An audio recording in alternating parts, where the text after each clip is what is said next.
5 mindset para mabilis makaipon. Una is, sumali ka sa mga ipon challenge. Importante, i-challenge natin yung sarili natin na maging consistent sa pag-iipon. And then, pangalawa, practice delayed gratification.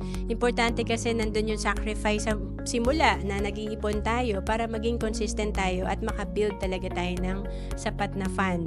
And then, pangatlo, huwag itaas ang lifestyle. Madalas kasi pag tumaas ang income natin, tinataas din natin yung gastos natin, kaya walang naiipon. And then, pang-apat, kalimutan ng bonus or 13th month. Ito kasi yung malaking nare-receive natin, kaya importante talaga, alam natin kung saan to ilalagay para tumubo talaga at mapalago natin.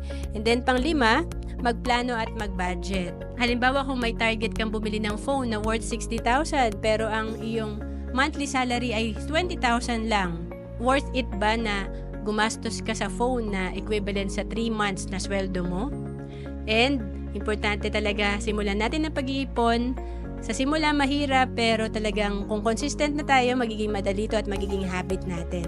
To know more about savings and investment, message mo lang ako sa FB, Ro Ancelis Capistrano.